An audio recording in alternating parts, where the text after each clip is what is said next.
আগের ভিডিওতে আমরা দেখেছি যে 1990 সালের গণ অভ্যুত্থানের মাধ্যমে কিভাবে জেনারেল এরশাদের স্বৈর শাসনের অবসান হয়।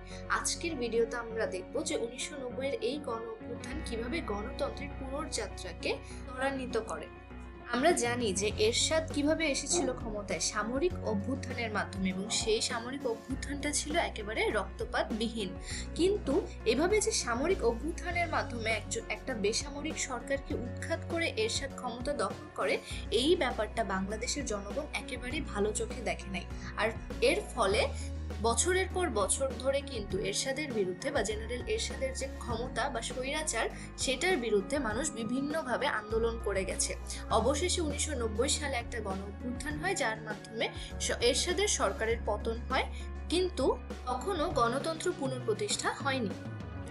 তাই গণতন্ত্র পুনঃপ্রতিষ্ঠা করতে সব দল নির্বিশেষে, জনমত নির্বিশেষে কিন্তু সবাই একটা ঐক্যজোট গড়ে তোলে, এবং যার মাধ্যমে একটা ঐক্যবদ্ধ আন্দোলনের শুরু হয়। এখন এই ঐক্যবদ্ধ আন্দোলনের বিভিন্ন রাজনৈতিক দল, ছাত্র সমাজ এবং বিভিন্ন পেশাজীবী মানুষদের কি ভূমিকা ছিল, এটা নিয়ে আমরা জানবো। 1986 সালের জাতীয় সংসদ নির্বাচন, প্রেসিডেন্ট নির্বাচন এবং 1988 সালে যে জাতীয় সংসদ নির্বাচন হয়, সেটার অভিজ্ঞতা থেকে সব কয়টা রাজনৈতিক দল বুঝে যায় যে জেনারেল হোসেন মোহাম্মদ এরশাদের শাসনামলে কখনোই সুষ্ঠু নির্বাচন সম্ভব নয়। তাই তারা 1987 সালে 8 দল, 7 দল এবং 5 দল সবাই জেনারেল এরশাদের পদত্যাগ দাবি করে। আর এই দাবিতে এই যে 3 দলের কথা বললাম, 8 দল, 7 দল এবং 5 দল, এরা হরতাল ডাকতে থাকে। জোটের হরতাল এবং ঢাকা অবরোধ কর্মসূচির ফলে দেখা যায় যে এরশাদ বিরোধী আন্দোলনটা আরো অনেক তীব্র হয়ে যায়।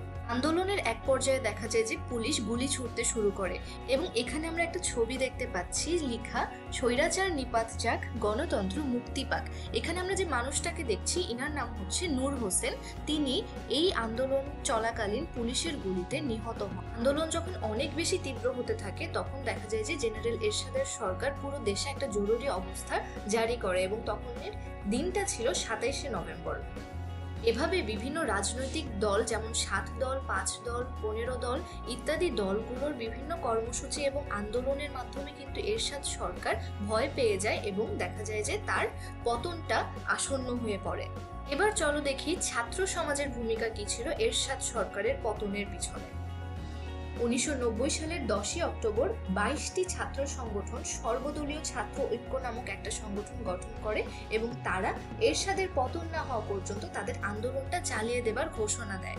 তখন দেখা যায় যে এরশাদ সরকার কি করে, এরশাদ সরকার এসব আন্দোলন থামানোর জন্য বিভিন্ন ধরনের পরিকল্পনা করতে থাকে, কিন্তু তিনি তা বাস্তবায়ন করতে পারে না, কারণ ছাত্র আন্দোলনগুলোর তীব্রতা এতটাই বেশি ছিল।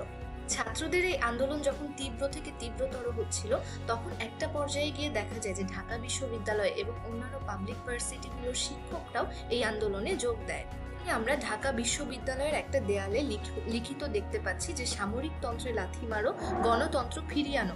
এভাবেই কিন্তু বিভিন্ন বিশ্ববিদ্যালয়গুলোতে, বিভিন্ন শিক্ষা প্রতিষ্ঠানে, ছাত্র দলগুলোতে বা ছাত্রদের যেসব হোস্টেল ছিল সেগুলোতে সবখানেই দেখা যায় যে এরশাদ বিরোধী আন্দোলনটা বেশ তীব্র একটা আকার ধারণ করে। রাজনৈতিক দল এবং ছাত্র সমাজের পাশাপাশি এই আন্দোলনে যুক্ত হয় কিন্তু সকল পেশাজীবীর মানুষ, অর্থাৎ সামরিক অভ্যুত্থানের মাধ্যমে আসে এই সরকারকে যেহেতু কেউ দেখতেই পারে না, শুরু থেকে কেউ দেখতে পারে না, ফলে সকল পেশাজীবীর মানুষরা একত্র হয়ে এর বিরোধিতা করে। এবং এই যে এত তীব্র একটা আন্দোলন চলছিল, সবাই মিলে এর বিরোধিতা করছিল, এরশাদের স্বৈরাচারের বিরোধিতা করছিল।